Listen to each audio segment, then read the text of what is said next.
So একজন নতুন user যখন ফেসবুকে পা রাখে তখন তার দুশ্চিন্তার অন্যতম কারণ হয়ে দাঁড়ায় হচ্ছে ফলোয়ার।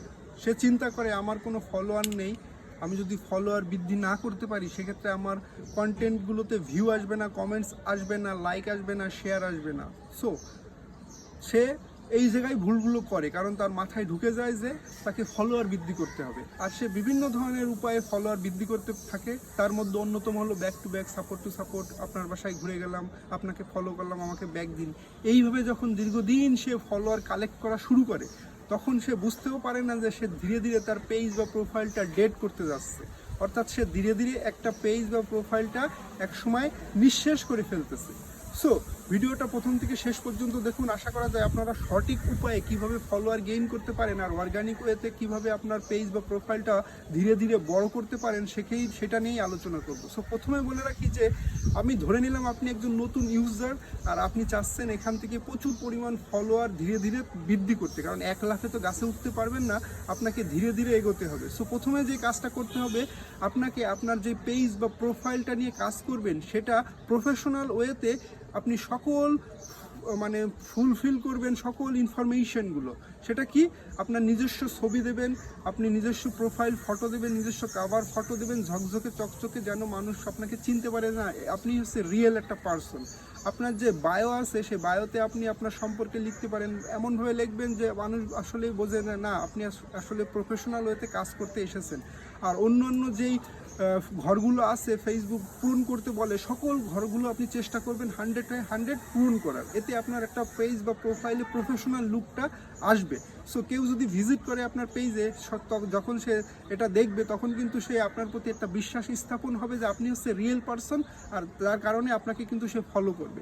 নাম্বার 2 হচ্ছে আপনি প্রতিনিয়ত হাই কোয়ালিটি কন্টেন্ট তৈরি করতে থাকবেন আপনার অডিয়েন্সের জন্য। হাই কোয়ালিটি কন্টেন্ট কি, সেগুলো হতে পারে ইনফরমেটিভ অথবা এন্টারটেইনমেন্ট। হ্যাঁ, আপনি আপনার অডিয়েন্সের জন্য এই ধরনের কন্টেন্ট যদি আপনি নিয়মিত তৈরি করতে পারেন, হ্যাঁ, আর সেটা যদি একটা প্রফেশনাল লুক থাকে, সেক্ষেত্রে কিন্তু আপনি প্রতিনিয়ত এখান থেকে অনেক ফলোয়ার পাবেন।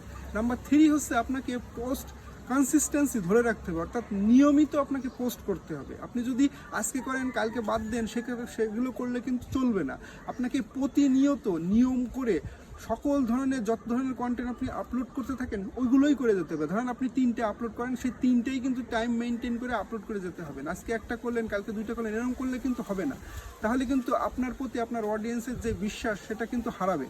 কারণ আপনি যদি কনসিস্টেন্সি বা ধরে রাখতে পারেন, ধারাবাহিকতা ধরে রাখতে পারেন, আর প্রতিনিয়ত যদি আপনি কন্টেন্টগুলো আপলোড করে যেতেই থাকেন, সেক্ষেত্রে কিন্তু ফেসবুক নিজে সহায়তা করবে আপনার পেজ বা প্রোফাইলের যত কন্টেন্ট আছে নতুনদের কাছে আরও বেশি পৌঁছে দিতে। আর এই পৌঁছে দেওয়া মানেই আপনার কিন্তু ফলোয়ার গেইন করা, রিচ পাওয়া, এঙ্গেজমেন্ট পাওয়া। সো প্রতিনিয়ত এটা করার চেষ্টা করবেন।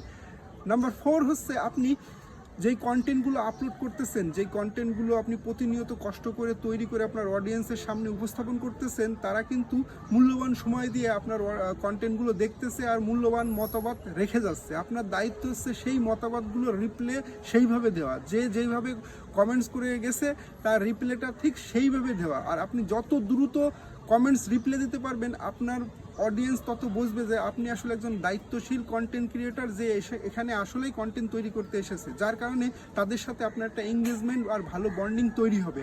আর এইভাবেই কিন্তু আপনি প্রতিনিয়ত অনেক কমেন্টসের রিপ্লে দেওয়ার মাধ্যমে কিন্তু আপনি হচ্ছে ভালো মানের ফলোয়ার পাবেন। আপনি নতুন অবস্থায় যখন একটা কন্টেন্ট আপলোড করবেন, যখন নতুন একটা অডিয়েন্স দেখে যখন সেটা কমেন্টস করবে, আর আপনি যদি কমেন্টস রিপ্লাই ইনস্ট্যান্টলি করতে পারেন, সেক্ষেত্রে দেখবেন আপনার সে কিন্তু ফলো করবে। এটাই কিন্তু একটা দায়িত্বশীল কন্টেন্ট ক্রিয়েটারের মূল দায়িত্ব। হ্যাঁ, ওকে। নাম্বার 5 হচ্ছে আপনি চেষ্টা করবেন আপনার যত বন্ধুবান্ধব আছে তাদের ফোন দিয়ে আপনার প্রোফাইলটা শেয়ার করার, কারণ আপনি যত বেশি শেয়ার করাতে পারবেন আপনার প্রোফাইলটা তত বেশি রিচ করবে, আর তত বেশি কন্টেন্ট যদি আপনি তাদের সাহায্যে একটু কষ্ট করে শেয়ার করাতে পারেন, সেক্ষেত্রে প্রচুর পরিমাণ কিন্তু আপনি ফলোয়ার পাবেন, কারণ আপনি তো হাই কোয়ালিটি কন্টেন্ট প্রতিনিয়ত আপলোড করতেছেন। আরেকটা বিষয় হচ্ছে আপনি চেষ্টা করবেন যে বড় বড় পেজ আছে যারা, তাদের সাথে সুসম্পর্ক গঠন করে কোনোভাবে যদি আপনি আপনার কন্টেন্টের সাথে একটা কোলাবোরেশন করাতে পারেন। যেহেতু কোলাবোরেশন আপনাকে নতুন অবস্থায় কেউ দেবে না, তবে আপনি চেষ্টা করবেন বড় ভাই বা কোনো বড় কন্টেন্ট ক্রিয়েটার যারা আছে তাদের সাথে সুসম্পর্ক গঠন করে কোলাবোরেশনের মাধ্যমে একটা কন্টেন্ট যদি মানে আপনি মাঝে মধ্যেই আপলোড করতে পারেন, অবশ্যই তাদের অনুমতি নিয়ে, সেক্ষেত্রে কিন্তু আপনি প্রচুর পরিমাণ ফলোয়ার পাবেন। আরেকটা বিষয় সেটা হলো যে আপনি বিভিন্ন ধরনের গ্রুপে জয়েন হতে পারেন, আর সেটা অবশ্যই আপনার মানে কন্টেন্ট অনুযায়ী, আপনি কোন ধরনের কন্টেন্ট তৈরি করেন তার উপর ভিত্তি করে সেই ধরনের গ্রুপে কিন্তু আপনি জয়েন হতে পারেন। আর যেন তেন গ্রুপে জয়েন না হয়ে ভালো মানের গ্রুপে জয়েন হতে পারেন, সেখানে মানুষের সাথে খুব সুসম্পর্ক বজায় রেখে আপনি আপনার সমস্যাগুলো তুলে ধরতে পারেন, তাদের কাছ থেকে সুপরামর্শ নিতে পারেন। এইভাবেই কিন্তু আপনি আপনার নিজের পরিচিতি বাড়িয়ে কিন্তু আপনি প্রতিনিয়ত প্রচুর পরিমাণ ফলোয়ার গেইন করতে পারেন। আরেকটা বিষয় হচ্ছে আপনি প্রতিনিয়ত কোন ধরনের কন্টেন্ট আপলোড করতেছেন অ্যানালাইসিস করবেন। ভিতরে যে ফেসবুক যে ড্যাশবোর্ডের মধ্যে দিয়েছে যে অডিয়েন্সগুলো কোন ধরনের কন্টেন্ট বেশি পছন্দ করতেছে, সেগুলো আপনি প্রতিনিয়ত সার্চ করে দেখবেন, আর ওই ধরনের কন্টেন্টগুলোই আপনি বেশি বেশি আপলোড করবেন। কারণ আপনার অডিয়েন্স যেগুলো পছন্দ করে বা নতুন নতুন অডিয়েন্সরা কোন ধরনের কন্টেন্টে বেশি ফলো করতেছে, সেই ধরনের কন্টেন্টই কিন্তু আপনাকে প্রতিনিয়ত তৈরি করতে হবে আর আপলোড করতে হবে।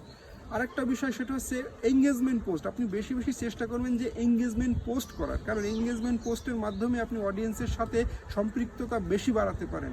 এঙ্গেজমেন্ট পোস্ট কি? এঙ্গেজমেন্ট পোস্ট হচ্ছে যেই পোস্টগুলো আপনার অডিয়েন্স দেখতে বাধ্য হয়, বাধ্য করা হয় না, বাধ্য হয় যে লাইক কমেন্ট শেয়ার করতে তারা পছন্দ করে বা উৎসাহ বোধ করে, এই ধরনের পোস্ট কিন্তু আপনি প্রতিনিয়ত করে যেতে পারেন।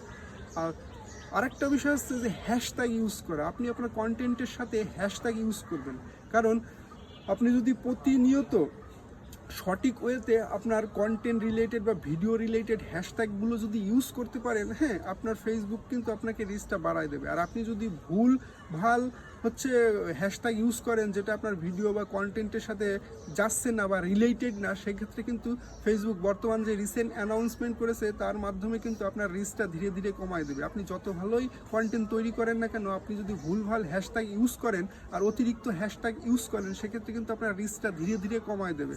সো চেষ্টা করবেন 3 বা 5টা সর্বোচ্চ এর মধ্যে হ্যাশট্যাগ ইউজ করা, আর হ্যাশট্যাগ অবশ্যই টাইটেল ক্যাপশন অনুযায়ী আর আপনার যে কন্টেন্ট তার অনুযায়ী অবশ্যই রিলেটেড হতে হবে। তা সেক্ষেত্রে কিন্তু আপনি অনেক বেশি রিস্ক পাবেন, আর ফেসবুক নিজেই আপনাকে সহায়তা করবে নতুনদের কাছে পৌঁছে দেওয়ার জন্য, আর এখান থেকে কিন্তু প্রচুর পরিমাণ আপনি ফলোয়ার গেইন করবেন।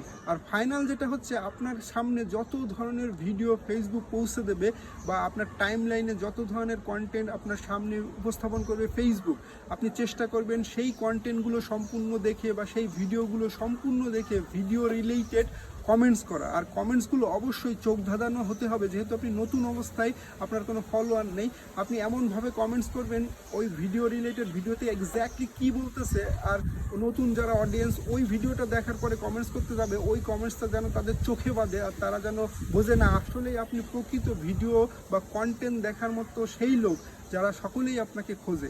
সো এই কমেন্টস ধরে কিন্তু আপনার বাসায় প্রচুর মানুষ আসবে আর প্রচুর ফলোয়ার কিন্তু আপনি গেইন করবেন। এটা কিন্তু অভ্যাসে আপনাকে পরিণত করতে হবে।